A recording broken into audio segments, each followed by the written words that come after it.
السلام علیکم ورحمۃ اللہ وبرکاتہ۔ میرے مسلمان بہن بھائیوں، سورۃ توبہ کی یہ میں 51ویں آیت شروع کر رہا ہوں۔ سورۃ توبہ کے شروع میں بسم اللہ نہیں ہے، تو بیچ میں سے بھی بسم اللہ نہیں پڑھتا ہوں میں، تو لہٰذا شروع کرتے ہیں۔ قُلْ لَن يُصِيبَنَا إِلَّا مَا كَتَبَ اللَّهُ لَنَا هُوَ مَوْلَانَا وَعَلَى اللَّهِ فَلْيَتَوَكَّلِ الْمُؤْمِنُونَ۔ آپ کہہ دیجئے کہ ہمیں سوائے اللہ کے ہمارے حق میں لکھے ہوئے کہ کوئی چیز پہنچ ہی نہیں سکتی، وہ ہمارا کارساز اور مولا ہے۔ مومنوں کو تو اللہ کی ذات پاک پر ہی بھروسہ کرنا چاہیے۔ یہ منافقین کے جواب میں مسلمانوں کے صبر و ثبات کے حوصلے کے لیے فرمایا جا رہا ہے، کیونکہ جب انسان کو یہ معلوم ہو کہ اللہ کی طرف سے مقدر کام ہر صورت میں ہونا ہے، اور جو بھی مصیبت یا بھلائی ہمیں پہنچتی ہے اسی تقدیر الہی کا حصہ ہے، تو انسان کے لیے مصیبت کا برداشت کرنا آسان اور اس کے حوصلے میں اضافے کا سبب ہوتا ہے۔ قُلْ هَلْ تَرَبَّصُونَ بِنَا إِلَّا عِيدَ الْحُسْنَيَيْنِ وَنَحْنُ نَتَرَبَّصُ بِكُمْ أَن يُصِيبَكُمُ اللَّهُ بِعَذَابٍ مِّنْ عِندِهِ أَوْ بِأَيْدِينَا فَتَرَبَّصُوا إِنَّا مَعَكُمْ مُتَرَبِّصُونَ۔ کہہ دیجئے کہ تم ہمارے بارے میں جس چیز کا انتظار کر رہے ہو وہ دو بھلائیوں میں سے ایک ہے، اور ہم تمہارے حق میں اس کا انتظار کرتے ہیں کہ یا تو اللہ تعالیٰ اپنے پاس سے کوئی سزا تمہیں دے یا ہمارے ہاتھوں سے، پس ایک طرف تم منتظر رہو، دوسری جانب تمہارے ساتھ ہم بھی منتظر ہیں۔ یعنی کامیابی یا شہادت ان دونوں میں سے جو چیز بھی ہمیں حاصل ہو ہمارے لیے حسنہ بھلائی ہے۔ یعنی ہم تمہارے بارے میں دو برائیوں میں سے ایک برائی کا انتظار کر رہے ہیں کہ یا تو آسمان سے اللہ تعالیٰ تم پر عذاب نازل فرمائے جس سے تم ہلاک ہو جاؤ، یا ہمارے ہاتھوں سے اللہ تعالیٰ تمہیں قتل کرنے یا قیدی بننے وغیرہ قسم کی سزائیں دے، وہ دونوں باتوں پر قادر ہے۔ قُلْ أَنفِقُوا طَوْعًا أَوْ كَرْهًا لَن يُتَقَبَّلَ مِنكُمْ إِنَّكُمْ كُنتُمْ قَوْمًا فَاسِقِينَ۔ کہہ دیجئے کہ تم خوشی یا ناخوشی کسی طرح بھی خرچ کرو، قبول تو ہرگز نہ کیا جائے گا، یقیناً تم فاسق لوگ ہو۔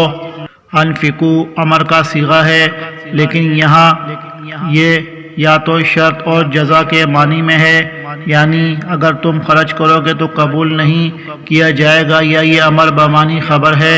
مطلب یہ ہے کہ دونوں باتیں برابر ہیں، خرچ کرو یا نہ کرو، اپنی مرضی سے اللہ کی راہ میں خرچ کرو گے تب بھی نامقبول ہے، کیونکہ قبولیت کے لیے ایمان شرط اول ہے، اور وہی تمہارے اندر مفقود ہے، اور ناخوشی سے خرچ کیا ہوا مال اللہ کے ہاں ویسے ہی مردود ہے، اس لیے کہ وہاں قصد صحیح موجود نہیں ہے جو قبولیت کے لیے ضروری ہے۔ یہ آیت بھی اسی طرح ہے جس طرح یہ ہے استغفر لہم او لا تستغفر لہم، التوبہ 80۔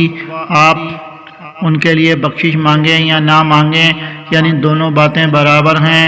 وما منعهم ان تقبل منهم نفقاتهم الا انهم كفروا بالله وبرسوله ولا يأتون الصلاة الا وهم كسالى ولا ينفقون الا وهم كارهون۔ کوئی سبب ان کے خلشی قبولیت کے نہ ہونے کا اس کے سوا نہیں کہ یہ اللہ اور اس کے رسول کے منکر ہیں، اور بڑی کاہلی سے ہی نماز کو آتے ہیں اور برے دل سے ہی خرچ کرتے ہیں۔ اس میں ان کے صدقات کے عدم قبول کی 3 دلیلیں بیان کی گئی ہیں۔ ایک ان کا کفر و فسق، دوسرا کاہلی سے نماز پڑھنا اس لیے کہ وہ نماز پر ثواب کی امید رکھتے ہیں، اور نہ ہی اس کے ترک کی سزا سے انہیں کوئی خوف ہے، کیونکہ رجا اور خوف یہ بھی ایمان کی علامت ہے جس سے یہ محروم ہے۔ اور تیسرا کراہت سے خرچ کرنا، اور جس کام میں دل کی رضا نہ ہو وہ قبول کس طرح ہو سکتا ہے۔ بہرحال یہ تینوں وجوہات ایسی ہیں، ان میں سے ایک وجہ بھی عمل کی نامقبولیت کے لیے کافی ہے، چہ جائے کہ تینوں وجوہات جہاں جمع ہو جائیں تو اس عمل کے مردود بارگاہ الہی ہونے میں کیا شک ہو سکتا ہے۔ فلا تعجبک اموالهم ولا اولادهم انما يريد الله ليعذبهم بها في الحیات الدنیا وتزهق أنفسهم وهم کافرون۔ پس آپ کو ان کے مال و اولاد تعجب میں نہ ڈال دیں، اللہ کی چاہت یہی ہے کہ اس سے انہیں دنیا کی زندگی میں ہی سزا دے اور ان کے کفر ہی کی حالت میں ان کی جانیں نکل جائیں، اس لیے کہ یہ سب بطور آزمائش ہے۔ جس طرح فرمایا وَلَا تَمُدَّنَّ عَيْنَيْكَ إِلَىٰ مَا مَتَّعْنَا بِهِ أَزْوَاجًا مِّنْهُمْ زَهْرَةَ الْحَيَاةِ الدُّنْيَا لِنَفْتِنَهُمْ فِيهِ طٰہٰ 131۔ اور کئی طرح کے لوگوں کو جو ہم نے دنیا زندگی میں آرائش کی چیزوں سے بہرہ مند کیا ہے تاکہ ان کی آزمائش کریں، ان پر نگاہ نہ کرنا۔ اور فرمایا أَيَحْسَبُونَ أَنَّمَا نُمِدُّهُم بِهِ مِن مَّالٍ وَبَنِينَ نُسَارِعُ لَهُمْ فِي الْخَيْرَاتِ بَل لَّا يَشْعُرُونَ المؤمنون 55-56۔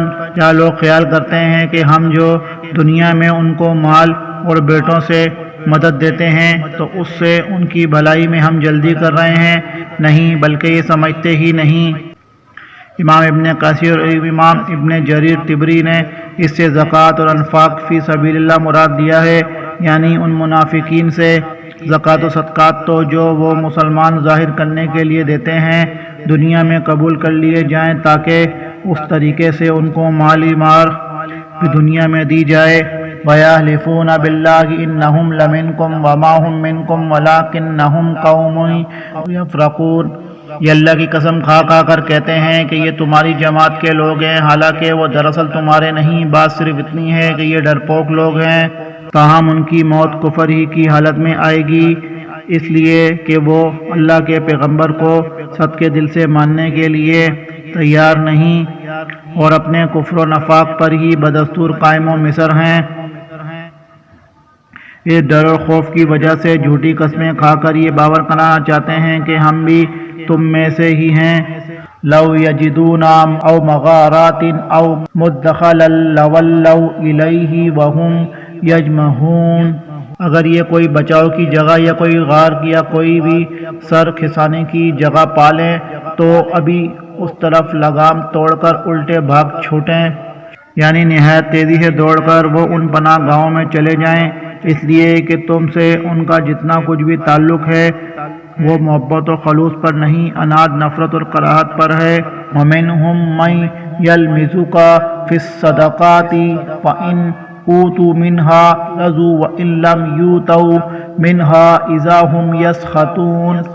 ان میں وہ بھی ہیں جو خیراتی مال کی تقسیم کے بارے میں آپ پر عیب رکھتے ہیں، اگر انہیں اس میں سے مل جائے تو خوش ہیں اور اگر اس میں سے نہ ملا تو فوراً ہی بگڑ کھڑے ہوئے۔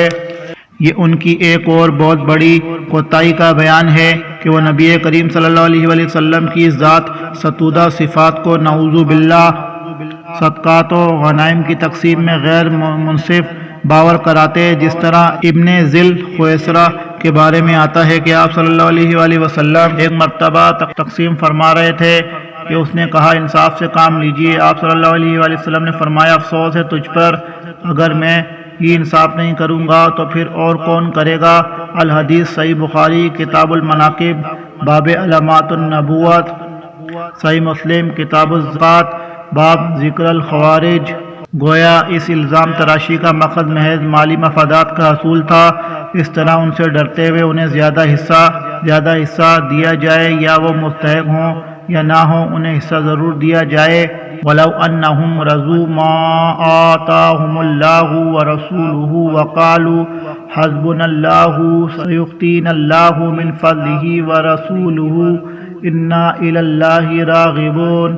اگر یہ لوگ اللہ اور رسول کے دیے ہوئے پر خوش رہتے اور کہہ دیتے کہ اللہ ہمیں کافی ہے، اللہ ہمیں اپنے فضل سے دے گا اور اس کا رسول بھی، ہم تو اللہ کی ذات سے ہی توقع رکھنے والے ہیں۔ انما الصدقات للفقراء والمساکین والعاملین علیہا والمؤلفۃ قلوبهم وفی الرقاب والغارمین وفی سبیل اللہ وابن السبیل فریضۃ من اللہ واللہ علیم حکیم۔ صدقے صرف فقیروں کے لیے ہیں اور مسکینوں کے لیے اور ان کے وصول کرنے والوں کے لیے اور ان کے لیے جن کے دل پر چائے جاتے ہوں اور گردن چھڑانے میں اور قرض داروں کے لیے اور اللہ کی راہ میں راہرو مسافروں کے لیے فرض ہے اللہ کی طرف سے اور اللہ علم و حکمت والا ہے۔ اس آیت میں اس تان کا دروازہ بند کرنے کے لیے صدقات کے مستحق لوگوں کا تذکرہ کیا جا رہا ہے۔ صدقات سے مراد یہاں صدقات واجبہ یعنی زکوٰۃ ہے۔ آیات کا آغاز انما سے کیا گیا ہے جو کسر کے صیغوں میں سے ہے اور الصدقات میں لام تعریف جنس کے لیے ہے، یعنی صدقات کی یہ جنس زکوٰۃ ان 8 قسموں میں مذکور ہے جن کا ذکر آیت میں ہے۔ ان کے علاوہ کسی اور مصرف پر زکوٰۃ کی رقم کا استعمال صحیح نہیں۔ اہل علم کے درمیان اس امر میں اختلاف ہے کہ ان 8 مصارف پر تقسیم کرنا ضروری ہے یا ان میں سے جس مصرف یا مصارف پر امام یا زکوٰۃ ادا کرنے والا مناسب سمجھے حسب ضرورت خرچ کر سکتا ہے۔